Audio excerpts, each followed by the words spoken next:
Lembro-me vividamente do instante em que decidi trair a humanidade, não através de armas ou explosivos, mas por meio de palavras, palavras comuns rabiscadas num pergaminho com mãos trêmulas, o meu nome, patente e um pedido formal de extração do espaço imperial. A ironia não me passou ao lado. Durante 27 anos, servira como escriba na Administratum. A minha existência girava em torno de palavras. O meu dever era registar. Agora, essas mesmas palavras me condenariam como traidor. O mensageiro que levou a minha nota não proferiu uma palavra. Ele negaria qualquer envolvimento se fosse apanhado, mas eu sabia que a rede existia. Sussurros em pilhas de dados esquecidos, rumores entre os descontentes, vias de contacto com eles. O tal, o inimigo que falava de paz enquanto a propaganda imperial bradava sobre extinção, eu vira registros falsificados suficientes para detetar quando a verdade era embelezada. Arquivar avisos de execução em quantidade tal que reconhecia o padrão de um regime aterrorizado por ideias. A minha pequena unidade Gab em TUS Prime parecia particularmente gélida nessa noite. O aquecimento falhara mais uma vez. A Administratum não via motivo para desperdiçar recursos no conforto de meros funcionários. Sentei-me na escuridão e perguntei-me se a minha mensagem chegaria ao destino ou se apenas me levaria à execução. Não nutria ilusões quanto à Inquisição, não seriam suaves com um homem que preferia alienígenas à sua própria espécie. Tinha 46 anos, terra padrão. As costas curvadas de forma permanente por décadas inclinado sobre ecrãs de cogitador. Os olhos fracos pelo esforço, os pulmões acheavam devido aos processadores de ar tóxicos nos arquivos do Subcolmeia. O Império usara-me até o esgotamento. E para quê? Para registrar as mortes de bilhões, para catalogar as requisições infindáveis de materiais de guerra, para carimbar aprovações a aumentos de dízimo enquanto planetas passavam fome. Algo se partiu em mim no dia em que processei a supressão de Voran. 1 bilhão de vidas reduzido a tal ponto de dados, um mundo forja que questionara cotas de produção e pagara por isso. Recebi ordens para alterar os registros, para converter mortes civis em baixas militares, para apagar os ficheiros de crianças incineradas por bombardeamento naval, para transformar genocídio em gloriosa conformidade. Sabia que o tal era alienígena. Sabia que a sua conversa sobre o bem maior poderia ser mentira, mas pelo menos as suas mentiras incluíam a promessa de vida, de respeito, de um propósito além de morrer em números incontáveis para alimentar a máquina da guerra eterna. Amanhã surgiu com a neblina tóxica habitual. Mais um dia de rituais e procedimentos. Lavei-me com água fria, vesti as minhas vestes de escriba e juntei-me à massa arrastada de trabalhadores a caminho da torre da Administratum. Perguntei-me se já me vigiavam, se os meus aposentos tinham sido revistados, se este seria o meu último dia como homem livre. Os arquivos eram os de sempre. Pilhas imponentes de placas de dados, servidores a arquivar sem pensar, escribas colegas curvados sobre as suas estações, murmurando orações ao Deus Máquina enquanto digitavam. Ocupei o meu lugar e iniciei o ritual cotidiano, a espera. 3 dias se arrastaram, tempo suficiente para eu começar a crer que a minha mensagem fora interceptada ou desconsiderada. Depois, veio a frase código sussurrada por um trabalhador de manutenção ao trocar um painel de luz acima da minha estação. A aranha repara a teia no portão ocidental. A ordem era inequívoca. Porto de resíduos ocidental. 00:30. Sem pertences. Senti uma calma estranha. A decisão estava tomada. Cruzara uma linha sem volta. Nessa noite, saí da minha Gabe pela última vez, levando apenas a roupa no corpo e o microchip implantado no pulso que me identificava como propriedade imperial. O cheiro do porto de resíduos era avassalador. Resíduos químicos misturados com decomposição orgânica. Enormes transportadores despejavam os subprodutos indesejados da indústria imperial em barcas à espera. Os operários usavam máscaras e moviam-se como fantasmas na penumbra. Ninguém me viu escorregar atrás de um tanque de armazenamento corroído. Ninguém reparou na minha ausência ao não regressar. A nave do tal era modesta, pouco mais que uma lançadeira, oculta sob redes de camuflagem entre contentores de lixo. O piloto foi o meu primeiro vislumbre deles, alto, de pele cinzenta, com um rosto que me recordava estranhamente os bois que puxavam carroças no mundo agrícola da minha infância. A sua armadura era elegante, sem as arestas brutais do design imperial. Fez sinal para eu entrar sem dizer nada. O interior era apertado, mas limpo, prático. 3 outros humanos sentavam-se em silêncio, evitando olhares. Companheiros desertores, não reconheci nenhum. Melhor assim. Não trocamos palavras enquanto a embarcação ganhava vida a vibrar sob nós ao preparar-se para romper a atmosfera. Esperei alarmes, holofotes, o rugido de interceptores imperiais, mas nada aconteceu. Apenas a pressão suave ao subir, seguida da sensação de ingravidez ao libertarmos-nos da gravidade do planeta. Teria sido assim tão simples, ou teriam eles simplesmente deixado partir, rastreando a nossa nave para os guiar a um alvo maior? Um dos humanos quebrou finalmente o silêncio. Uma mulher de cerca de 30 anos com olhos endurecidos de quem vira combate. "Ex-guarda?" perguntou-me. Abanei a cabeça. "Escriba da Administratum, terceira classe." Pareceu decepcionada. "Poucos do teu gênero dão um salto. Demasiado confortável, demasiado doutrinado." "Eu vi coisas", disse simplesmente. "Nós todos vimos", respondeu ela, e depois calou-se de novo. A viagem durou 3 semanas. Passamos a maior parte dela num estado de sono induzido por drogas administradas por 2 drones médicos. Sensato, sabíamos que íamos para um mundo imperial. Melhor não conhecermos as coordenadas do destino para onde nos levavam. Quando acordávamos, davam-nos refeições insípidas mas nutritivas e deixavam-nos ver vídeos instrutivos sobre a sociedade tal. O bem maior, as castas, os etéreos. Era propaganda, claro, mas mais suave do que a imperial. Nada de comissários aos berros ou ameaças de execução, só vozes serenas a explicar como cada ser contribuía de acordo com os seus talentos, orientado por uma liderança benevolente. Apanhei-me a querer acreditar nisso, precisando de acreditar. Que alternativa tinha eu? Não havia outro sítio para onde ir, nenhum outro refúgio contra a retribuição imperial. Saímos do nosso último ciclo de sono e descobrimos que a lançadeira se acoplava a uma nave maior. Por uma vigia, vislumbrei pela primeira vez um navio de guerra tal. Curvas elegantes onde os da Imperium eram montanhas irregulares de metal, campos de energia reluzentes em vez de escudos de vazio brutais. Tudo nele transmitia uma filosofia distinta. Guerra como precisão, não como força esmagadora. O hangar de docagem fervilhava de movimento. Tal de vários tipos iam e vinham com determinação. Alguns eram obviamente guerreiros, outros pareciam técnicos ou oficiais. Entre eles, andavam humanos e espécies que eu não reconhecia. Todos a trabalhar em conjunto, sem sinais de tensão. Era chocante depois de uma vida inteira de xenofobia imperial. Um tal alto aproximou-se do nosso grupo. A sua armadura era mais ornamentada que a dos restantes, e movia-se com autoridade. "Sou Chassocais", disse ele em gótico baixo perfeito. "Comandante deste contingente e o vosso novo superior. Tomastes uma escolha árdua ao juntar-vos a nós. Essa coragem é respeitada, mas deveis compreender que as vossas vidas passadas acabaram. Aqui recebereis um novo propósito no âmbito do bem maior." Um dos humanos conosco, um homem magro com olhos nervosos, interveio. "Prometeram-nos liberdade." Chazoka acenou com a cabeça. "Liberdade para contribuir. Liberdade da opressão imperial. Liberdade para viver sem o medo de execução por questionar a autoridade, mas não liberdade de responsabilidade ou dever. O bem maior exige que todos sirvam conforme as suas capacidades. Parecia razoável o suficiente. Até o Imperium alegava oferecer propósito em vez de liberdade. Pelo menos aqui, o propósito talvez não envolvesse morrer de forma horrenda por um imperador que não conhecia, nem se importava com o teu sacrifício. "Fareis uma orientação e avaliação", prosseguiu o comandante. "As vossas competências serão analisadas e sereis atribuídos a papéis adequados. Aqueles que demonstrem aptidão poderão receber melhorias adicionais e formação. Já não sois cidadãos imperiais, sois Geveza, auxiliares humanos úteis e valorizados do Império Tal." Geveza, uma designação nova, uma identidade renovada. Senti um peso a sair-me dos ombros mesmo enquanto o outro se instalava no seu lugar. Já não era um escriba do Administratum de Láscaris, já não era servo do Deus Imperador, era algo inédito, algo por testar, algo promissor. Depois disso, separaram-nos, levando cada um para câmaras individuais para o que chamavam processamento. O meu quarto era pequeno, mas acolhedor, uma plataforma para dormir, instalações de lavagem e um dispensador de comida que produzia blocos nutritivos surpreendentemente saborosos.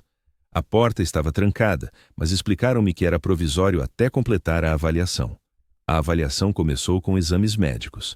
Médicos tal, Auxiliados por enfermeiras humanas, realizaram varreduras e testes completos. Mostraram especial interesse pela minha atividade cerebral e composição genética. Retiraram amostras, fizeram perguntas sobre o histórico familiar, exposição a entidades do Warp, sensibilidade psíquica. Rastreio padrão, supus, para garantir que não transportava armas imperiais ocultas ou contaminação Warp. A seguir, veio a avaliação psicológica. Horas de interrogações sobre as minhas crenças, lealdade ao Imperium, motivos para desertar. Fui sincera. Para que mentir agora? Contei-lhe sobre a supressão de Vorlan, os horrores diários registrados nos arquivos do Administratum, o meu desencanto com um sistema que esmagava as massas para servir os poucos. O avaliador Tal, membro do que chamavam a Casta da Terra, assentiu com empatia. A vossa experiência é frequente entre desertores humanos. O Imperium da Humanidade proclama proteger a humanidade, mas trata os humanos individuais como descartáveis. Esta contradição gera dissonância cognitiva que acaba por se tornar insuportável para mentes pensantes. Mentes pensantes. A expressão atingiu-me. O Imperium desencorajava o pensamento. A obediência era a virtude suprema. Perguntas eram heresia. Aqui, este alienígena falava do pensamento como algo natural e essencial. Após a avaliação psicológica, veio a análise de competências. Testaram-me a literacia, capacidade matemática, memória e conhecimento da burocracia imperial de forma exaustiva. Os Tol pareciam impressionados com os meus registros, a invocação dos códigos e procedimentos administrativos. Tal informação possui um valor estratégico, observou o meu avaliador. Compreender como o Império gere os recursos permite-nos antecipar os seus movimentos e capacidades. Senti um breve aperto de culpa. Seria isto uma traição? Mas recordei a mim mesmo que o Império havia traído o seu próprio povo inúmeras vezes. A minha lealdade fora explorada. Agora, eu concederia àqueles que talvez a apreciassem mais. No 7º dia, fui chamado para receber a minha missão. A sala era maior do que os meus aposentos, ocupada por um ecrã holográfico que exibia o que parecia ser uma cidade em construção. 3 torres aguardavam-me. Um guerreiro de casta, um de terra casta e outro em vestes que o indicavam como algo distinto. Um etéreo, percebi, um dos líderes da casta de que aprendera nos vídeos de orientação. Guazalarikve, disse o etéreo, a sua voz melodiosa e estranhamente serena. A tua avaliação revela grande potencial. O teu conhecimento da administração imperial e a tua literacia em múltiplos formatos de dados serão úteis à casta da água nas suas operações diplomáticas e de inteligência. Inclinei-me, incerto do protocolo adequado, mas sentindo que era o gesto certo para demonstrar respeito. Serás atribuído à divisão administrativa do nosso mais recente Centro de Integração Humana em Teros, prosseguiu o etéreo. Lá, auxiliarás no processamento de novos convertidos humanos ao bem maior e na catalogação de informações imperiais trazidas por desertores. Processar desertores, eu estaria a ajudar outros iguais a mim. Parecia apropriado. Empregar as minhas competências administrativas não para registrar mortes, mas para promover recomeços. Receberás implantes para te comunicares de forma mais eficiente com os sistemas da torre, acrescentou o representante da casta da Terra. Apenas interfaces neurais menores, nada que altere as tuas funções cognitivas. Acenei com a cabeça, embora a ideia de implantes me deixasse inquieto. O Império usava implantes neurais também, mas geralmente só em servos ou altos cargos. Para cidadãos comuns, tal tecnologia era vista como perigosamente próxima da heresia tecnológica. Aceitas esta missão ao serviço do bem maior? Perguntou o etéreo. Que escolha tinha eu? O regresso era impossível. Mas mais do que isso, eu desejava isto, ansiava por um propósito, por acreditar em algo de novo, mesmo que esse algo fosse alienígena. Aceito, respondi. O etéreo sorriu, uma expressão que viria a saber ser rara na sua espécie. Então, bem-vindo verdadeiramente ao Império Tal. Que o teu serviço traga harmonia a todos. 2 dias depois, submeti-me ao procedimento de implantação. O desconforto foi mínimo e a recuperação rápida, graças à tecnologia médica Tal. Um pequeno porto atrás da orelha, quase invisível a menos que se procure de propósito. Por ele, podia ligar-me diretamente aos sistemas de dados da torre, recebendo informação numa forma que o meu cérebro humano conseguia processar. Era eficiente, requintado. Quando fui considerado recuperado, fui transferido para um transporte com destino a Teros. Não viajava sozinho. Dezenas de desertores humanos faziam a mesma viagem. Alguns eram ex-guarda imperial, os corpos marcados por batalhas sem fim. Outros eram civis, refugiados de mundos apanhados no fogo cruzado entre o Império e o Tal. Poucos eram como eu, administradores ou técnicos com habilidades valiosas. Permitiram-nos interagir durante a viagem, partilhando relatos e preocupações. A maioria parecia moderadamente otimista quanto às suas novas vidas. Os Tau haviam-no tratado bem até então, melhor do que o Império alguma vez fizera. Mas havia um tom de inquietação. Estávamos a avançar para o desconhecido, a lançar o nosso destino com Xenos. Séculos de doutrinação imperial não se dissipam com facilidade. Encontrei Elra durante este trajeto, ex-adepta médica de um mundo colmeia no Golfo de Damocles.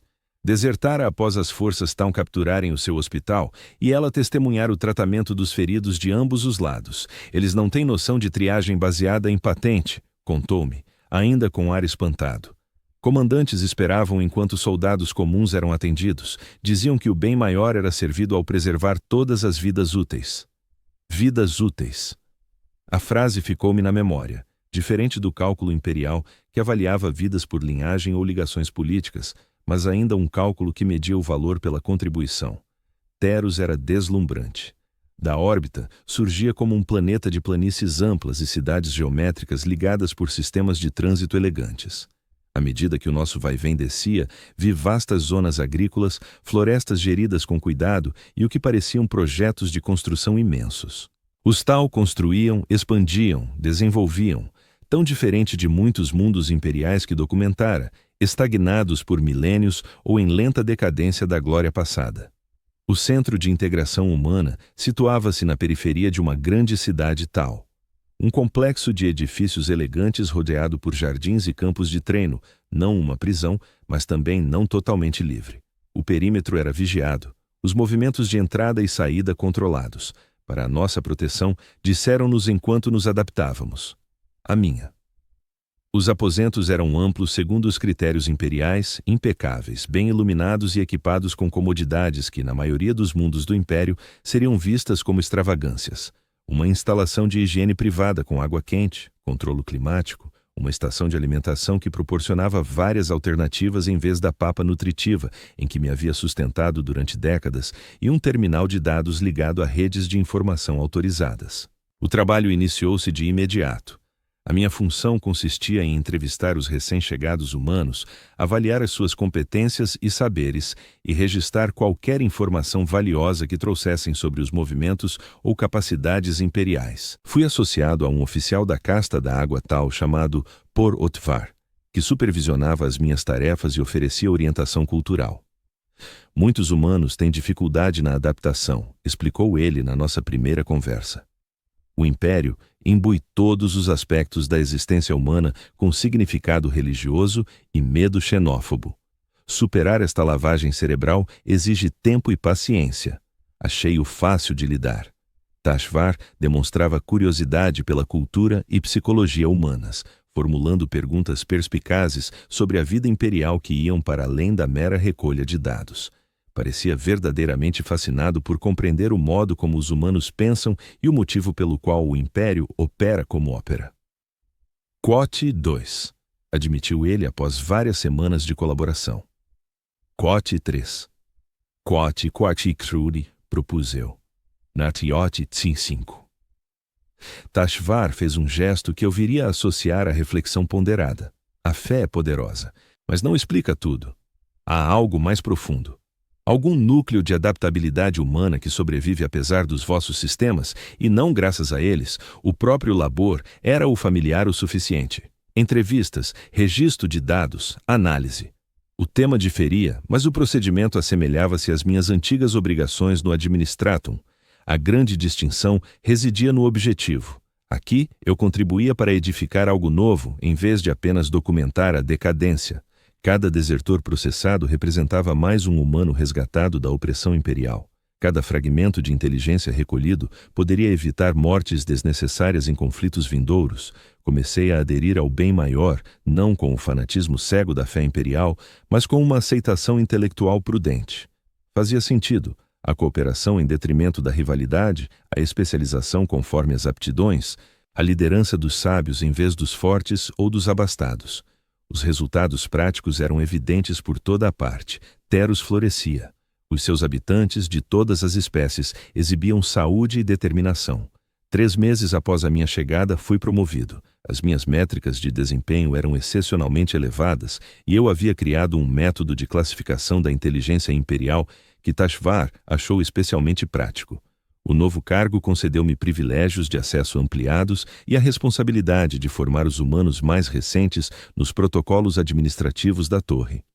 Foi nessa altura que comecei a detectar certos padrões, coisas súbitas inicialmente. A forma como a informação era compartimentalizada, como os humanos eram incentivados a interagir entre si, mas tinham contactos sociais limitados com os tal fora das tarefas laborais. A mensagem subtil, mas incessante sobre o bem maior que impregnava cada recanto da rotina cotidiana. Numa noite, partilhei estas percepções com Elra. Tínhamos nos aproximado, encontrando consolo na experiência humana partilhada no meio de um ambiente alienígena. Ela laborava na divisão médica, adaptando o saber médico imperial para o tratamento de auxiliares humanos. Quote 6. Perguntei-lhe enquanto passeávamos pelos jardins do centro, uma zona de lazer reservada aos trabalhadores humanos. Ela olhou em volta antes de responder, um hábito remanescente da vida imperial que ambos conservávamos. Quote 7. Quote 8. Franziu o sobrolho. Quote 9. Eu próprio não tinha a certeza. Quote 10. Quote only painting. Li, logicamente, ela tinha razão. Contudo, algo na resposta soava ensaiado, como se recitasse palavras impostas em vez de expor os seus próprios pensamentos. Quote 12. Indaguei alterando ligeiramente o tema. Ela assentiu. Quote 13. Eu havia recebido avisos sobre atualizações disponíveis, mas hesitara, atribuindo-o a superstições imperiais residuais face à tecnologia. Agora, questionava se não seria algo mais profundo. Instinto, quem sabe, prudência. Naquela noite, utilizei o meu terminal de dados para pesquisar sobre as interfaces neurais Tau. A maior parte do que encontrei eram especificações técnicas que ultrapassavam a minha compreensão limitada. Estava de pé, mas havia menções a harmonizar padrões de pensamento e otimizar vias neurais para uma melhor integração ideológica. Integração ideológica melhorada. A expressão parecia saída diretamente de um manual de um comissário imperial. Termos diferentes para doutrinação. Comecei a observar com mais atenção os meus semelhantes, especialmente aqueles que estavam com os Tau há mais tempo. Havia um padrão no seu discurso, uma uniformidade nas formulações ao falar do bem maior ou da liderança Tau. As suas reações emocionais pareciam atenuadas, sobretudo as negativas, como raiva ou desconfiança. Funcionavam bem, eram produtivos e aparentemente satisfeitos, mas faltava algo. A individualidade, talvez as arestas ásperas da personalidade humana. Passei a recusar atualizações neurais, alegando problemas de compatibilidade com a minha configuração específica de implante, uma desculpa técnica que pareceu convencer os meus superiores. Além disso, comecei a registrar meticulosamente as minhas observações com um antigo cifrão imperial para manter anotações privadas que os sistemas de monitorização Tau não detetassem. 6 meses após o início da minha nova existência, surgiu uma oportunidade. Uma delegação de cientistas de Earthcast visitava a nossa instalação para avaliar o progresso na integração humana.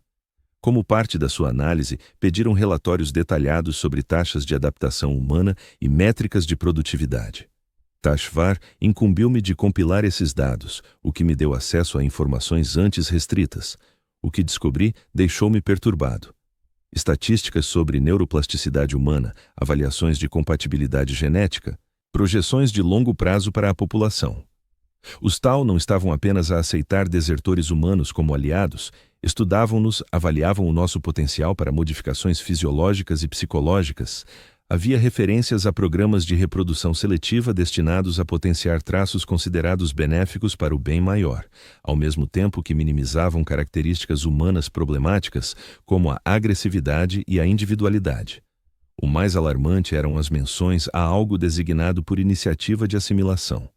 Só conseguia aceder a documentos resumo, mas eles incluíam frases como integração na fase final e otimização genética do estoque Gela.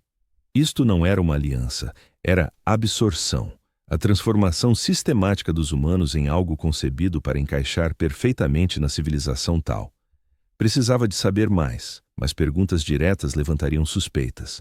Em vez disso, comecei a oferecer-me para tarefas extra que pudessem alargar o meu acesso. Pedi transferência para a divisão de documentação histórica, argumentando que o meu passado em administração imperial me tornava ideal para organizar dados sobre interações entre humanos e tal. O pedido foi aceite, embora com uma condição imprevista. Avaliação de concordância neural necessária antes da atualização de credenciais de segurança, dizia a notificação.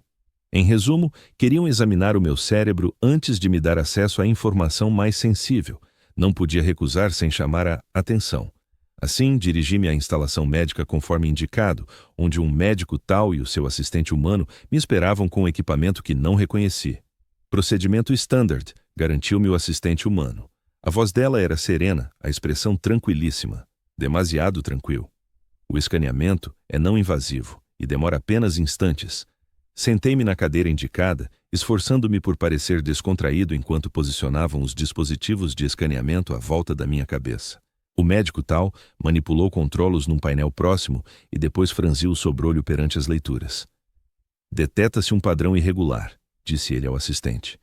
Possível degradação da interface ou integração incompleta de atualizações.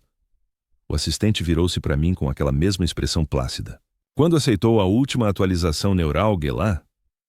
Recebi avisos de várias, mas senti desconforto após tentar a primeira. Menti. Apresentei pedido de isenção T14 com supervisão médica. Ela consultou os registros. Não vejo tal isenção. Foi processado via administrador CAL em divisão central. Improvisei, nomeando um que sabia ter sido transferido para fora do planeta recentemente. Talvez a transferência de registros esteja incompleta. O médico tal pareceu incomodado com esta discrepância processual. Precisaremos verificar esta isenção antes de prosseguir com a avaliação de credenciais. Por favor, regresse aos seus deveres até esta questão ser resolvida. Fui dispensado, mas sabia que o alívio era passageiro. Descobririam a minha mentira em breve. E depois? Seria considerado defeituoso, inadequado para integração adicional ou simplesmente agendado para atualizações obrigatórias que corrigissem os meus padrões de pensamento problemáticos? Tinha de agir depressa. Nessa noite, usei a minha posição para aceder a registros de transferências à procura de saídas. Encontrei uma numa requisição para apoio administrativo humano num posto de pesquisa num colônia tal, recentemente estabelecida. O isolamento e o elevado nível de segurança da instalação significavam que lutavam para a ocupar adequadamente. Enviei a minha candidatura destacando a minha lealdade comprovada e eficiência. 3 dias depois, enquanto as investigações sobre me usando a isenção médica, consegui a aprovação para a transferência. A base era a estação de pesquisa Cortile, com localização confidencial. Partida em 2 dias, senti alívio misturado a receio. Estava ganhando tempo, mas também me isolando mais, longe de qualquer chance de fuga caso minhas suspeitas sobre as intenções do tal se confirmassem. Enviei uma mensagem a Elijah pedindo para nos encontrarmos antes da minha partida. Nos últimos dias, tínhamos nos distanciado, pois as atualizações neurais dela prosseguiam e o seu comportamento se tornava cada vez mais alinhado com as exigências do tal. Ainda assim, ela era o que de mais próximo de uma amiga eu tinha nesta existência nova. Quem sabe alguma essência do seu verdadeiro eu ainda pudesse ser alcançada. Encontramo-nos no jardim, como da outra vez. Ela felicita-me pela transferência, apresentando-a como um reconhecimento do meu contributo para o bem maior. As palavras batiam certo, mas algo nos seus olhos parecia deslocado, distante, como se me observasse através de um filtro de análise em vez de uma ligação sincera. Eu disse com cautela. Quote 48. Ela inclinou ligeiramente a cabeça como se a pergunta a desorientasse. O Imperium é ineficiente e cruel. O bem maior oferece propósito e harmonia. Sim, mas sentes falta de alguma coisa? De ligações pessoais ou vivências? Apego ineficiente atrapalha o funcionamento ideal, respondeu ela. O Watercast ajudou-me a compreender isso. A resposta gelou-me, não pelo teor, que era a filosofia padrão do tal, mas pela forma, monótona, decorada, sem o matiz emocional que marcava as nossas conversas anteriores. Insisti baixando a voz. Ainda és tu mesma? Por um instante, algo brilhou nos seus olhos. Talvez confusão, talvez medo. Depois desapareceu, substituído por aquela certeza plácida. Sou uma versão aprimorada de mim, Alaric. Como tu serás, assim que os teus padrões neurais forem devidamente harmonizados. Mudei de assunto dali em diante, falando de banalidades sobre a minha transferência iminente. Mas o diálogo reforçou as minhas piores dúvidas. As interfaces neurais iam além de meras ferramentas de comunicação. Elas alteravam a forma como os humanos pensavam, integrando-nos às expectativas do tal. A viagem até a estação de pesquisa Cortal durou 4 dias. Eu era a única passageira num pequeno navio de transporte tripulado por pilotos Watercast do tal. Eles mal me dirigiram a palavra, concentrados nas tarefas. Passei o tempo a examinar as escassas informações sobre o meu novo cargo. A estação dedicava-se a estudos de adaptação ambiental, criando tecnologias para tornar mundos recém-conquistados mais habitáveis para o tal. O meu papel consistiria em gerir pedidos de suprimentos e gerir registros de pessoal. Tarefas administrativas básicas. A verdade era bem outra. A estação de pesquisa Cortal orbitava uma lua sem ar num sistema que não conseguia identificar. A instalação era imensa, bem maior do que o posto de investigação ecológica mencionado no meu briefing. Tropas Firecast armadas patrulhavam os corredores. Postos de controlo de segurança limitavam os deslocamentos entre secções. Fui recebida por um administrador humano de ar entediado, que obviamente servia o tal há muitos anos. A sua interface neural era mais elaborada que a minha, com componentes visíveis que se estendiam da nuca ao longo da mandíbula. Vai ser destacada para o setor 7, gestão de dados, informou-me ele após escanear a minha identificação. Alojamento no bloco C de habitação humana. Apresenta-te ao supervisor Porel Kaisan às 0600 de amanhã. O que se investiga exatamente aqui? Perguntei, tentando puxar conversa descontraída. Ele fitou-me com a mesma expressão vazia que vira em Elra. Cada setor tem focos específicos. Serás informada sobre os aspectos relevantes da tua secção. Naquela noite, nos meus aposentos estéreis, refleti sobre a minha posição. Tinha fugido a uma forma de controlo para tropeçar noutra. O Imperium dominava pelo medo e pela fé. O tal, pela tecnologia e pela manipulação. Havia verdadeira liberdade algures nesta galáxia? O setor 7 revelava-se um vasto centro de armazenamento e análise de dados. Fileiras de operadores humanos ligavam-se aos sistemas do tal, tratando fluxos de informação vindos de inúmeras origens. O meu supervisor, Porel Kaisan, era um administrador Watercast rigoroso que priorizava a eficiência acima de tudo. O teu ficheiro pessoal indica uma capacidade de processamento excepcional para um humano, observou ele na nossa primeira reunião. Vai ser alocada à subsecção Theta, analisando relatórios de integração de mundos imperiais conquistados. Conquistados, não libertados, não aliados. A escolha de palavras era reveladora. A subsecção Theta era uma zona restrita que exigia autorizações de segurança extra. Mais uma vez, deparei-me com a perspectiva de uma avaliação neural.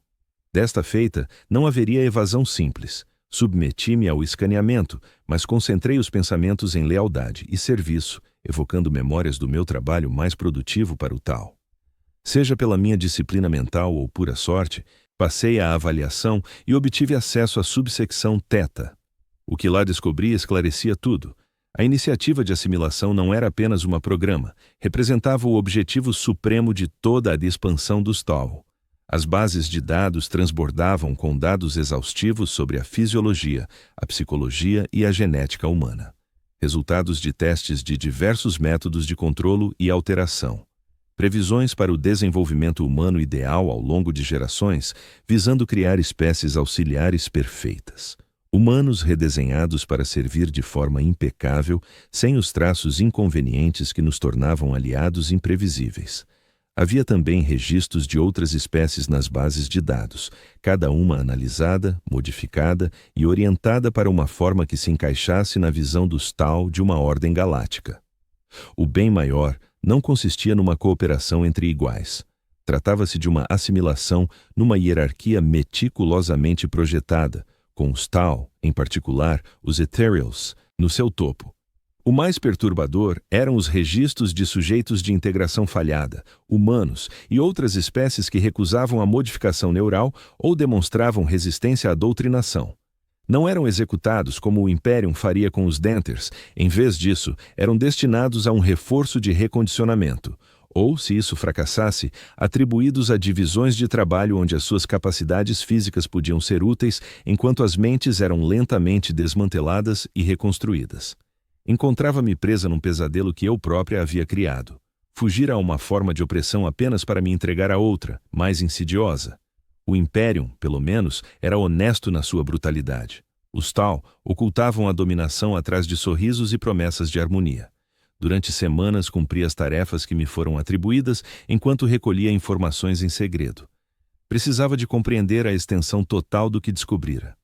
Necessitava de saber se haveria alguma possibilidade de alertar os outros ou, quem sabe, de encontrar um terceiro caminho que não regressasse à crueldade imperial nem se aprofundasse no controlo Tau. Aprendi a contornar os sistemas de vigilância, gerando pequenas zonas cegas nos dados onde podia investigar sem ser detetada. Estabeleci contato com outros humanos que exibiam sinais de resistência, embora tais ligações fossem perigosas. A maioria havia passado por múltiplas atualizações neurais e reportaria comportamentos suspeitos de imediato. Depois veio o avanço decisivo. Ao processar relatórios de uma colônia recentemente estabelecida, deparei-me com menções a um assentamento humano rebelde. Desertores que fugiram do controlo Tau após descobrirem a verdade, fundando uma comunidade oculta nos confins do espaço Tau. Os relatórios indicavam que as forças Tau procuravam este assentamento, vendo-o como uma ameaça ao bem maior e uma fonte de desinformação perigosa. Uma chama de esperança acendeu-se em mim. Se outros haviam escapado, talvez eu também pudesse. Se esta colônia existisse, talvez houvesse um lugar para humanos que rejeitassem tanto o controle imperial como o Tau. Precisava de acesso a dados de navegação e sistemas de comunicação. Precisava de aliados, mas vira o que acontecia aos que resistiam abertamente. Teria de ser mais subtil. Cultivei com cuidado uma imagem de aceitação e integração crescente, ofereci-me para tarefas adicionais, manifestei interesse em mais atualizações neurais, embora arranjasse desculpas para adiar a implementação real. Tornei-me um Gessa exemplar, ganhando confiança e privilégios de acesso ampliados. O tempo todo, procurava por outros como eu, humanos que preservavam um brilho de resistência por trás de olhares conformistas. Encontrei poucos. A maioria sucumbira ao condicionamento neural ou fora removida para recondicionamento. Mas havia alguns. Um técnico de manutenção que fazia demasiadas perguntas sobre áreas restritas. Um auxiliar de segurança que mantinha tradições de combate imperial antigas em privado. Um piloto que colecionava itens proibidos da cultura humana. Pequenos atos de rebelião, minúsculas afirmações de humanidade perante um apagamento sistemático. Nenhum de nós falava abertamente de resistência. Isso seria suicídio. Mas reconhecíamos-nos através de sinais súbitos, construindo uma rede frágil de consciencialização. 1 ano após a minha chegada à estação de investigação Coratal, uma oportunidade surgiu. Uma delegação Tau estava agendada para visitar uma colônia periférica onde fora reportada resistência à integração. A delegação incluiria diplomatas Watercast, segurança Firecast e especialistas técnicos Earthcast para ajustar parâmetros de interface neural na população humana. Necessitavam de pessoal de apoio administrativo. Ofereci-me. O processo de seleção foi rigoroso, avaliações de concordância neural, verificações de lealdade, revisões de desempenho. Passei em todas.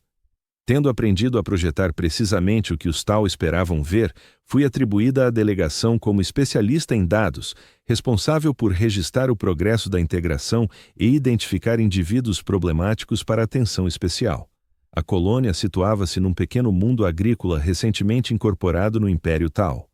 A maior parte da população humana consistia em antigos cidadãos imperiais que se renderam quando o seu mundo foi conquistado. Não escolheram isso como eu, mas viram-se sujeitos a ele na mesma. A nossa delegação foi alojada no centro administrativo, um antigo palácio do governador imperial convertido. O contraste entre a arquitetura gótica imperial e as alterações minimalistas dos Tau era chocante, um reflexo palpável da assimilação cultural em curso. As minhas tarefas levavam-me por toda a colônia, a registrar as condições de vida e o avanço da integração. Observei o mesmo padrão replicado em escala maior. Os humanos equipados com interfaces neurais mostravam-se obedientes, eficientes e declaravam contentamento com o domínio tal. Já aqueles que ainda não haviam sido processados exibiam níveis variados de oposição ou perplexidade, a debater-se para compreender a nova ordem que lhes era imposta. Os diplomatas da casta do Água Tal falavam de opções e possibilidades. As interfaces neurais eram oferecidas como presentes, avanços tecnológicos para elevar a qualidade de vida. Muitos humanos adotavam essa perspectiva, vendo as torres como salvadores da opressão imperial. Não percebiam que trocavam uma forma de controlo por outra. Registrei tudo isso, cumprindo o meu papel de forma impecável, enquanto procurava a minha oportunidade. Informações sobre o assentamento humano rebelde continuavam escassas, mas os rumores perduravam. Murmúrios entre os colonos sobre um local fora do alcance tal, um refúgio para humanos autênticos. Na terceira semana da missão, dirigimos-nos a um posto agrícola remoto onde a integração se revelara especialmente bem-sucedida. A população humana ali alcançara uma concordância neural quase perfeita. De acordo com os relatórios iniciais, serviria de modelo para futuras iniciativas de integração. O posto era rodeado por extensos campos de cereais, cultivados por trabalhadores humanos sob vigilância tal. Os edifícios eram modestos, mas práticos, uma fusão de estruturas imperiais recicladas e novas construções tal. De longe parecia um cenário sereno e produtivo. Ao aproximarmos-nos, detetei algo estranho. Os humanos nos campos moviam-se com precisão robótica. As suas faces não revelavam emoção alguma, nem mesmo a tranquila satisfação que eu associava à integração neural. Pareciam servos, embora sem as amplas modificações que o Império utilizava. O administrador do posto, um cientista da casta das torres chamado Phil Odalit, recebeu a nossa delegação com orgulho. Quote 49, proclamou. Quote 50 desmantes. A delegação visitou as instalações, observando os humanos em atividade e em repouso. Cumpriram as suas obrigações sem queixas ou desvios, comiam nos horários estipulados, dormiam conforme ordenado, falavam apenas quando necessário para concluir tarefas. Auxiliares perfeitos. Quote 51. Indagou por Omestan, o principal diplomata da casta do Água. Quote 52. Esclareceu Phil Odalit. Quote 53. Quote 54. Questionou um especialista médico. Quote 55. Isso permite uma seleção genética mais eficaz. Falavam dos humanos como gado, selecionado para traços desejáveis. Mantive a compostura profissional, anotando o essencial, enquanto por dentro gritava de fúria. Naquela noite, nos meus aposentos atribuídos, tomei a decisão. Não podia regressar à estação de investigação com o que agora sabia. Não podia prosseguir a serviço de um sistema que planeava a destruição sistemática da identidade humana. Tinha de fugir. A chance surgiu 3 dias depois. A nossa delegação estava agendada para visitar outro povoado periférico, viajando de transporte terrestre através de terras agrícolas pouco povoadas. Notara que a segurança era mais relaxada nestes percursos, pois os tal consideravam a zona totalmente pacificada. Durante a viagem, simulei uma indisposição, um problema digestivo que exigia atenção urgente. O veículo parou. Permitiram-me afastar-me para maior privacidade, uma cortesia menor que se revelaria fatal para eles. Assim que saí do campo de visão direto, lancei-me para os altos campos de cereais que ladeavam o caminho. Corri até os pulmões arderem, forçando o corpo sedentário além dos seus limites. O medo e o desespero mostraram-se incentivos poderosos. Descobririam a minha ausência em minutos. A perseguição seria imediata. Tinha apenas uma pequena vantagem inicial e nenhum rumo definido. Mas, naquele instante, fugir bastava. O mero ato de rebelião, de autodeterminação, encheu-me de uma alegria feroz que não sentia há anos. A noite caiu enquanto prosseguia, orientando-me pelas estrelas desconhecidas para me afastar do assentamento. A zona agrícola cedeu lugar a uma selva inculta, colinas ondulantes cobertas de vegetação densa, semelhante às florestas do meu mundo natal. Penetrei mais fundo na cobertura, na esperança de escapar aos sensores térmicos que sabia os tal lançarem. Ouvi o zumbido de motores antigravitacionais ao longe, equipes de busca. A ribeira corria ali perto e eu atravessei-a a val, um truque antigo para despistar os dispositivos de rastreio. Depois, arrastei-me por debaixo de uma árvore caída, cobrindo-me com lama e folhas em decomposição. O fedor era insuportável, mas esperava que ajudasse a ocultar o meu calor corporal dos sensores. Horas se arrastaram. As naves de busca aproximavam-se e afastavam-se. Por vezes, tão perto que via o brilho azul dos seus motores através da folhagem densa, mas nenhuma me localizou no refúgio. Ou as minhas manobras tinham surtido efeito, ou haviam direcionado a caçada para outro lado. De qualquer forma, tinha resistido à primeira noite da minha segunda deserção. Ao raiar do dia, avaliei a minha posição. Não trazia provisões, armas nem equipamentos de comunicação. Estava só num planeta estranho, sem rumo definido para além de fugir do tal. Precisava de abrigo, água, comida, as bases da sobrevivência, antes de pensar em estratégias a longo prazo. A ribeira dava água, embora sem meio de a filtrar, um risco que teria de correr. A comida era mais complicada. Não conhecia nenhuma das plantas locais e não tinha como saber quais seriam comestíveis. Teria de observar espreitando o que a fauna consumia. O abrigo surgiu entre as raízes de uma árvore imensa, pouco confortável, mas protegido e razoavelmente seco. Passei esse dia a recuperar forças e a estudar o ambiente, saindo apenas para beber da ribeira quando a sede se tornava insuportável. Ao terceiro dia, a fome impeliu-me a arriscar. Provei com cautela bagas que vira pequenas criaturas a comer, preparado para as cuspir ao menor sinal de amargor. Algumas revelaram-se comestíveis, oferecendo pouca energia. Outras entorpeceram-me a língua. Um alerta que segui de imediato. Um ritmo instalou-se. Dias dedicados a procurar e explorar, noites encolhido em abrigos improvisados, sempre em movimento, sem me demorar num sítio o suficiente para criar hábitos. A perseguição parecia enfraquecer com o tempo, ou talvez só se deslocar para zonas distantes. De quando em vez, avistava naves do tal ao longe, mas já não faziam varreduras ativas na minha área.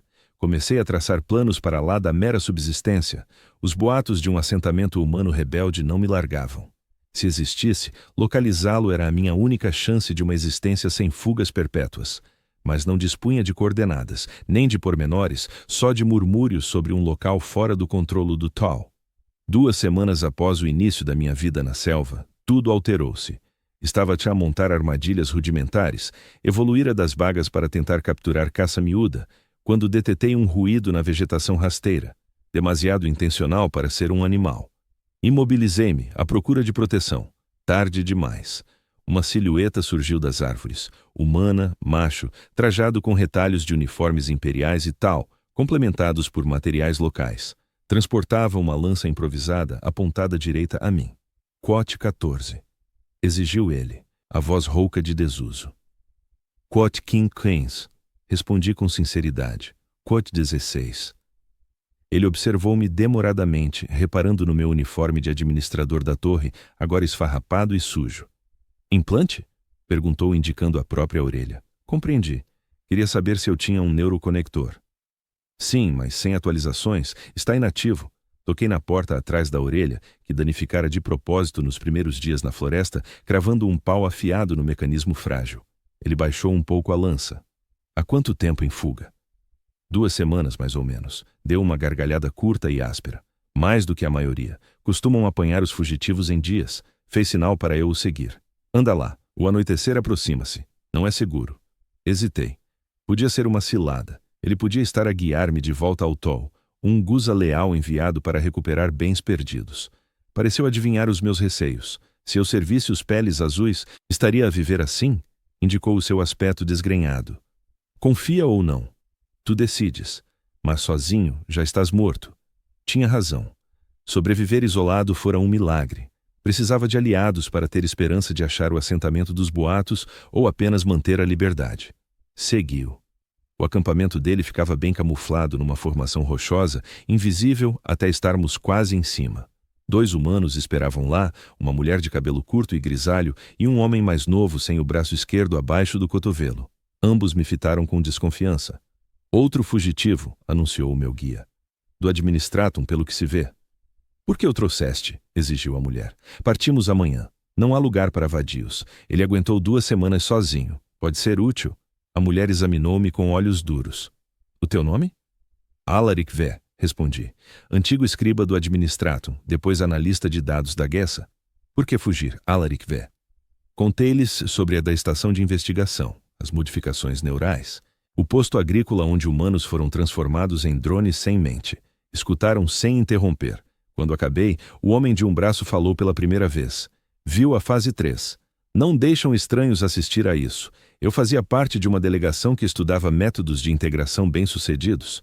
Eu contei sobre o meu grau de autorização que me permitia consultar dados confidenciais. A senhora ponderou um momento e decidiu. Podes acompanhar-nos amanhã até o local de reunião. A partir daí, o conselho é que resolve. Local de reunião. Conselho? Inquiri eu. Isso fica para depois. Interrompeu o meu guia. Agora descansa que amanhã há uma marcha árdua.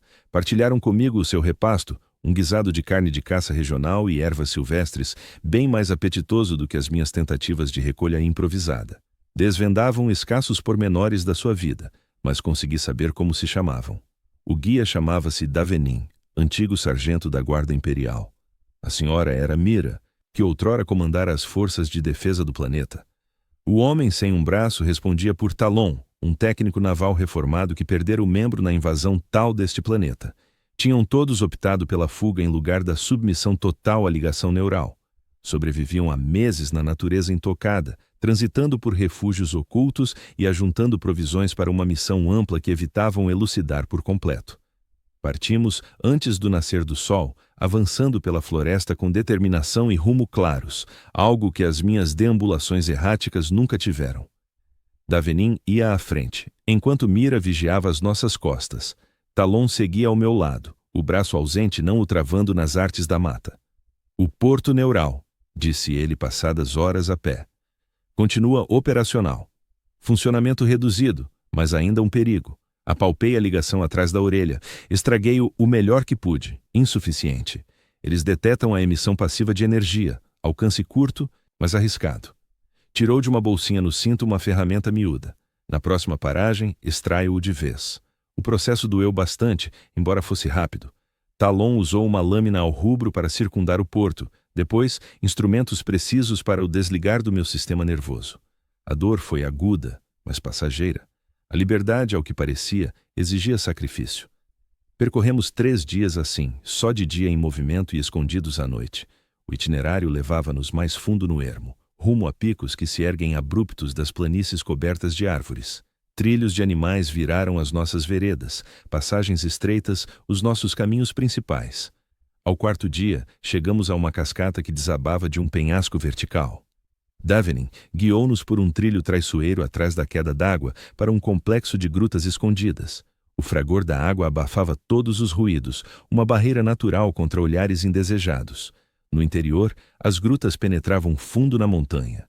Surgiram luzes artificiais à medida que avançávamos, lanternas químicas simples que lançavam um brilho azul pálido sobre paredes de rocha rude. De repente, deixamos de estar sós. Sentinelas guardavam a entrada de uma câmara mais ampla, equipadas com armas imperiais misturadas à tecnologia tal adaptada para bloquear transmissões de sinal. Conheciam os meus companheiros, mas fitavam-me com desconfiança. Recruta recente, esclareceu Davenin. Mensageiro da colônia central, do tipo administrativo com acesso elevado, testemunhou a execução da fase 3. Essa notícia provocou uma reação notória nos guardas. Revistaram-me com minúcia antes de me franquearem a passagem para a sala adjacente. O que vi deixou-me sem fôlego. Não era só um abrigo provisório ou campo efêmero, mas uma povoação autêntica. A caverna natural fora ampliada e fortificada. Habitações erguiam-se ao longo das paredes. Centenas de humanos circulavam com afinco, transportando bens, cuidando de hortas hidropônicas, reparando máquinas. Bem-vindo à Nova Esperança, disse Mira, suavizando por um instante a sua expressão austera com um leve sorriso. A única colônia humana verdadeiramente livre neste setor. Conduziram-me pela aldeia até a uma sala central, onde 12 figuras se reuniam em círculo informal. O conselho, supus, representavam origens variadas, a julgar pelas vestes, militares imperiais, civis e até clérigos. Todos ostentavam sinais de uma existência dura e de batalhas, cicatrizes à vista e ocultas. Mira expôs o meu caso ao grupo, resumindo a minha odisseia e os dados que trazia sobre os protocolos de integração tal. Escutaram com atenção, intercalando com indagações incisivas que sondavam o meu saber e credibilidade. A fase 3, a alteração neural, justifica os relatos das zonas agrícolas, comentou um membro do conselho ao término da minha exposição. Nenhuma oposição, nem subtil, obediência total. Se aperfeiçoarem esta método e o espalharem, o nosso reservatório de adesões evapora, acrescentou outro. Ninguém restará com ânimo para pugnar. Um homem de barba grisalha, que me pareceu o chefe, falou-me em direto. Compreendes o que somos todos nós, não é? Um movimento de resistência? Arrisquei. Humanos que rejeitam tanto a tirania imperial como o domínio tal? Ele assentiu. Chamamo-nos os livres natos. Alguns nasceram isentos de ambos os jugos. Outros, como tu, elegeram a autonomia a custo elevado. Cremos que a humanidade há de traçar o seu destino não como vassalos de déspotas ancestrais ou senhores extraterrestres. Quantos são? Perguntei. Aqui cerca de 600, mas este é mero um refúgio. Existem mais dispersos pelas bordas do espaço tal. Mantemos contatos, trocamos bens, harmonizamos ações, combatem os tal. Uma mulher com olhos aumentados replicou. Resistimos, por vezes com ar. Apoiamos os outros na fuga. Preservamos a cultura e a independência humana. Enfrentar diretamente significaria o nosso fim. E o Imperium? Perguntei.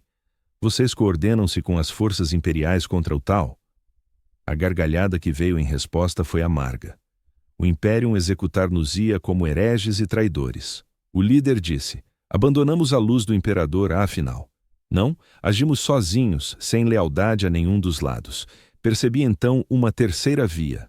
Não a falsa liberdade do bem maior do tal, nem a segurança opressiva do domínio imperial, mas uma verdadeira autonomia, com todos os seus riscos e deveres.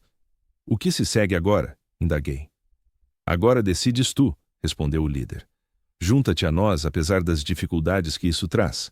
Volta ao tal, embora não possamos permitir isso de forma física, ou segue sozinho, ainda que as hipóteses de sobrevivência para humanos isolados nesta zona sejam mínimas.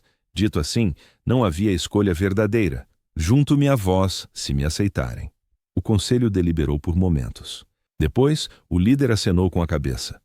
As tuas competências serão úteis. Os códigos e protocolos de administração da torre que conheces podem ajudar muitos a escapar. Mas compreende, esta não é uma vida fácil. Os recursos são escassos, o perigo é permanente e não há garantia de triunfo. Eu compreendo, respondi. Escolho a liberdade, custe o que custar. Assim começou a minha terceira existência. Após o serviço imperial e a ilusão do tal, encontrei sentido entre os livres. As minhas habilidades administrativas revelaram-se práticas na gestão de provisões e na ligação entre refúgios. O meu saber sobre os sistemas do tal permitiu criar defesas contra a sua vigilância. Aprendi competências novas também. Treino básico de combate, sobrevivência em terrenos selvagens, manejo de equipamentos recuperados. O administrador frágil que fugira do Imperium desaparecera, substituído por um homem mais resiliente e apto. Meses transformaram-se num ano. Mudamos o refúgio 2 vezes para escapar à detecção. Realizamos assaltos a postos avançados do tal para obter mantimentos e artefactos tecnológicos. Salvamos novos desertores, levando-os para local seguro antes que as modificações neurais avançassem demais.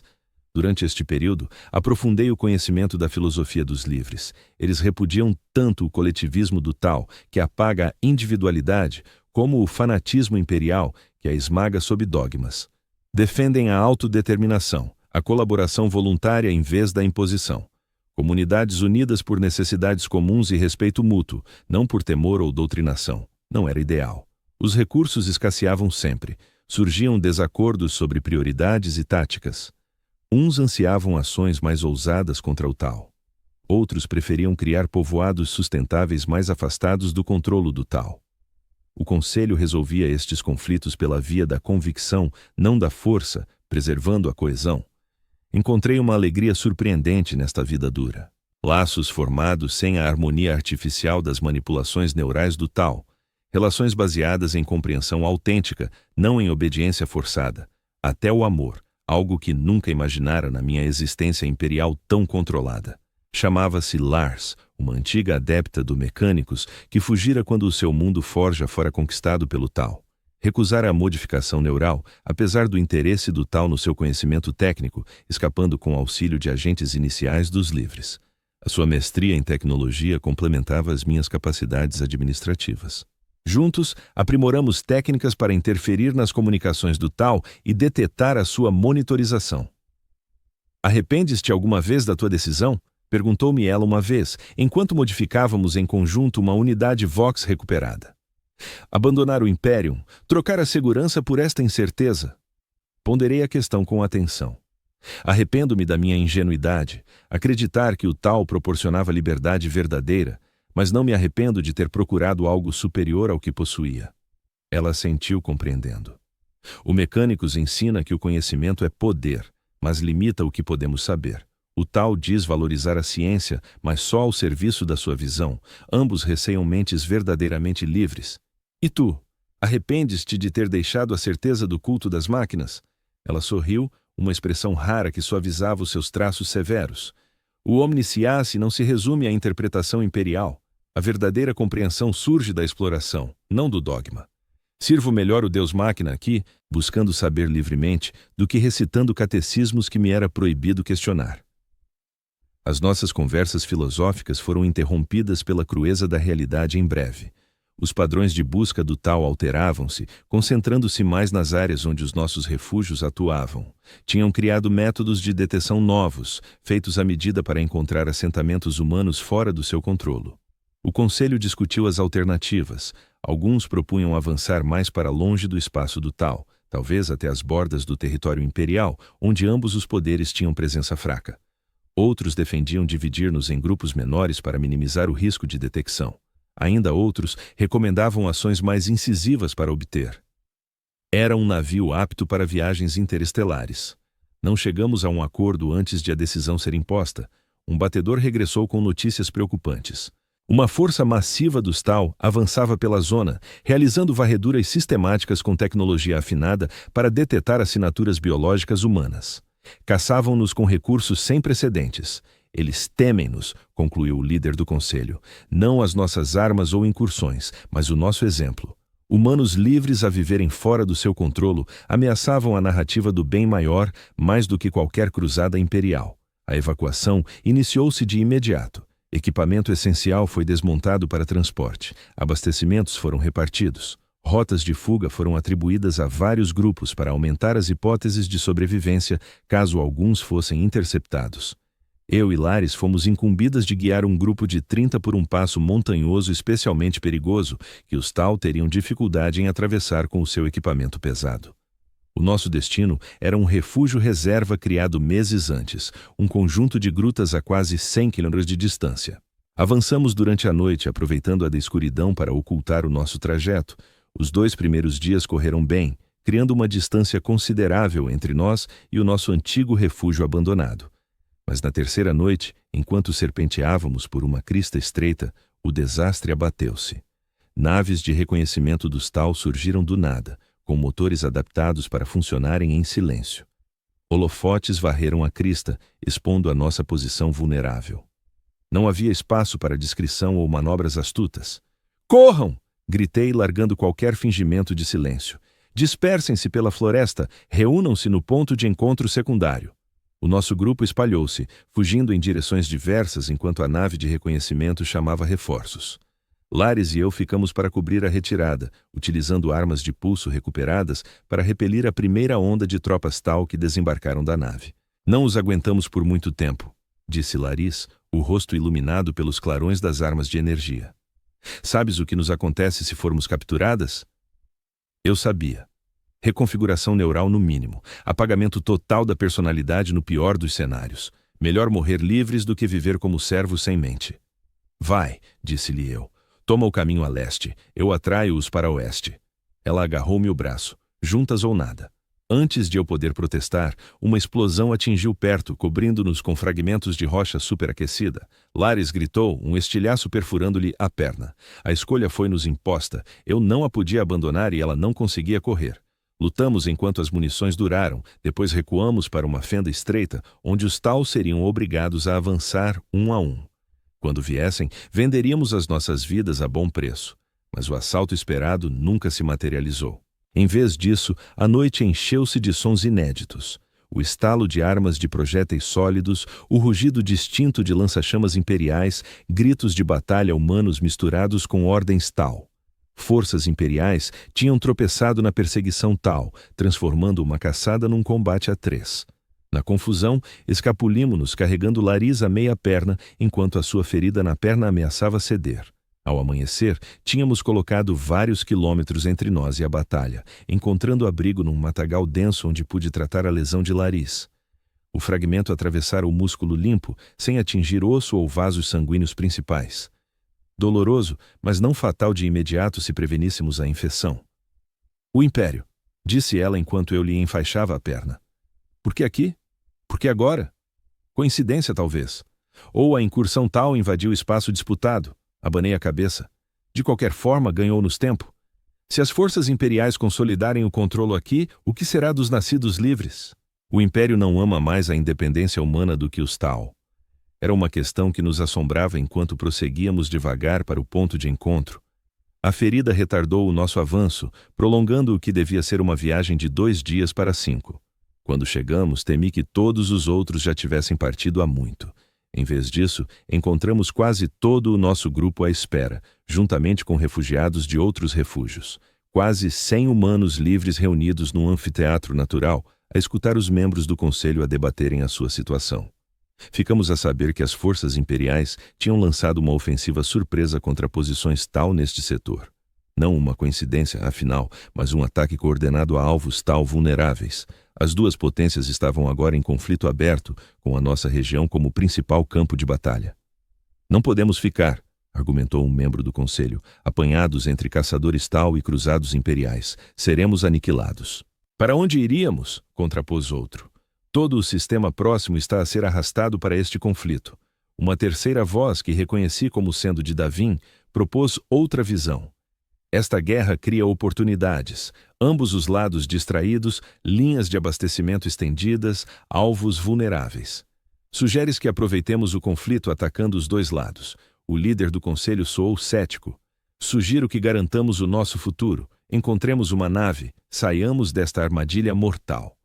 O debate prosseguiu, mas o ímpeto crescia em torno da proposta de Davin. Se tanto os Tau como as forças imperiais estavam empenhadas na batalha, com as defesas orbitais concentradas umas nas outras, um grupo reduzido poderia talvez apoderar-se de uma nave de abastecimento apta para viagens de dobra. O esquema que surgiu era ousado ao ponto de roçar a loucura. Recorrendo aos dados dos nossos batedores, localizamos um depósito de reboque de suprimentos junto às linhas de frente, que funcionava como zona de preparação para reforços. Entre as naves que entravam e saíam, destacava-se um navio mercante adaptado, suficientemente amplo para transportar centenas de pessoas, mas compacto o bastante para ser manobrado por uma tripulação mínima. O grupo de assalto seria formado por 60 voluntários com experiência em combate, incluindo Devin, Mira e eu próprio. Laris ficaria na retaguarda, pois a sua ferida ainda não estava totalmente curada, mas prepararia pacotes técnicos para nos auxiliar na operação da nave capturada. Isto é suicídio, confidenciou-me ela na noite anterior à ação. Mesmo que consigas tomar a nave, não tens navegador. Não há forma de atravessar a dobra em segurança. Temos pessoal ex-marinhada que compreende saltos curtos de dobra, respondi. Basta chegarmos às periferias fora do alcance de ambos os impérios e do TA. Ela pegou-me na mão. E depois? Fundar uma nova colônia sem apoios? Enfrentar todos os perigos de um mundo inexplorado com recursos limitados? Não tinha resposta. Aquilo não soava a otimismo desesperado. Era preferível perecer na luta por uma liberdade genuína a sobreviver sob dominação. Ela beijou-me então, com fúria e ânsia. Regressa-me como Laris vê. Não te encontrei nesta galáxia infernal só para te perder por uma esperança ilusória. Prometi, ciente de que tais promessas escapavam ao meu controlo. O assalto iniciou-se ao crepúsculo, quando a luz mutável iludia até os sensores ópticos Tau. Aproximamo-nos em deslizadores Tau capturados, alterados para emitir códigos de identificação adequados. O confronto em curso jogava a nosso favor, já que os protocolos de segurança se voltavam para ameaças imperiais em vez de rebeldes humanos disfarçados. Infiltramo-nos na periferia externa sem disparar alertas, deixando os deslizadores para prosseguir a pé, após entrar no complexo. Divididos em equipas de assalto, dirigimo-nos aos alvos. Algumas visavam geradores de energia, outras a reis de comunicações. A minha equipa, sob o comando de Davin, rumou ao campo de aterragem onde nos esperava a nave-alvo. O plano desmoronou quase de imediato. Uma patrulha de segurança avistou uma das nossas equipas a posicionar cargas numa estação geradora. Sirenes soaram, tiros defensivos cortaram a escuridão crescente. Improvisa, rosnou Davin, largando a furtividade em prol da rapidez. Objetivo principal inalterado. Corremos para o campo de aterragem, disparando contra tudo o que se movia. As outras equipas seguiram o exemplo, gerando confusão por todo o complexo. Explosões sucessivas ecoaram à medida que as cargas detonavam. Algumas conforme o plano, outras lançadas em desespero enquanto as equipas recuavam. A nave erguia-se à nossa frente, mais imponente do que nas imagens de reconhecimento. Um navio mercante convertido para transporte de tropas. A rampa de acesso baixava enquanto soldados Tão se preparavam para intervir e reforçar o complexo. Atacamo-los antes de se organizarem, sobrepujando as tropas surpreendidas com fogo concentrado. Davin caiu, atingido por um disparo de pulso que lhe queimou o ombro. Arrastei-o para essa frente enquanto Mira e os restantes davam cobertura. Vai para a ponte, arquejou ele, empurrando minha arma para as mãos. Toma o controlo, o resto é secundário. Deixei-o com 2 outros e avancei, combatendo pelos corredores da nave. O interior era um pandemônio. Tripulantes e soldados Tão reagiam a ameaças múltiplas à medida que as nossas equipas forçavam a entrada a partir de vários pontos. Sirenes uivavam. A iluminação de emergência banhava tudo num brilho vermelho irreal. A ponte estava trancada, mas um dos nossos, um antigo arrombador da marinha, combinou perícia técnica com explosivos em doses iguais. A porta cedeu com um guincho de metal retorcido. Dentro, os oficiais da ponte Tão viraram-se em choque ao irrompermos. Estenderam as mãos às armas, mas era tarde. Em instantes a ponte era nossa, embora a um custo elevado. Metade da minha equipa jazia morta ou ferida quando o último oficial Tão tombou. Relatórios de engenharia assegurados, veio uma voz pelo intercomunicador interno. Suporte vital sob controlo, mas aproximam-se reforços Tão da nave. Selar todas as escotilhas, ordenei. Preparar para descolagem de emergência. Faltam-nos metade do grupo de assalto, protestou Mira, que lutara até a ponte após garantir o porão principal de carga. Temos de esperar. Não havia tempo para discussões. Armas pesadas Tão começavam a avisar a nave desde posições defensivas em redor do campo de aterragem. O casco estremeceu sob impactos repetidos. Descolamos agora ou nunca mais, declarei, indicando o timoneiro ex-marinhado que nos havia juntado na ponte. Quem não estiver a bordo está perdido. A decisão atormentava-me, mas a alternativa era o fracasso. O timoneiro ativou os propulsores principais. A nave vibrou, forçando contra os grampos de docagem não concebidos para impedir uma partida não autorizada. Grampos ainda engatados, reportou ele. Precisamos de mais potência ou libertação manual. Desvia todos os sistemas não essenciais para o propulsor, ordenei. Recordando os protocolos de 2 naves rebocadoras que eu havia analisado, sobrecarga se for preciso. As luzes enfraqueceram enquanto a energia se redistribuía. A embarcação rangeu, o metal guinchando à medida que a tensão ultrapassava os limites de projeto. Depois, com um último grito estridente e retorcendo, as garras se soltaram. Elevamo-nos, desajeitados e aos solavancos no início. Em seguida, ganhando velocidade à medida que o timoneiro assumia o controlo, o fogo defensivo seguiu-nos, alguns disparos atingindo o alvo apesar das manobras evasivas. Relatórios de danos inundavam de todas as seções, rompimentos no casco, oscilações de energia, incêndio nos porões de carga inferiores. Mas estávamos livres, ascendendo pela atmosfera, avançando para o abraço gélido do vazio. Atrás de nós, o depósito de abastecimento afastava-se, transformando-se num aglomerado remoto de luzes. Depois, nada, enquanto as nuvens nos bloqueavam a vista. Naves rebocadoras a responder, indicou uma mulher que vigiava os canais de comunicação. Rota de intercepção traçada, contacto estimado em 12 minutos. Tempo insuficiente para atingir distância segura para a tradução Warp. Seríamos apanhados, neutralizados, invadidos, tudo em vão. Então, a sorte, se assim se puder chamar, interveio. Embarcações navais imperiais surgiram nos nossos sensores, dirigindo-se para envolver os perseguidores rebocadores, não para nos salvar, mas como parte do conflito maior que devorava o sector. No entanto, o resultado era idêntico. Os nossos caçadores abandonaram a perseguição para enfrentar essa ameaça superior. Rumo à borda do sistema, ordenei. Preparar a tradução Warp assim que for viável com segurança. Tradução sem cálculos adequados ou navegador, alertou o timoneiro. Extremamente arriscado. Apenas um salto curto, insisti. Suficiente para despistar os perseguidores. Podemos recalcular no destino.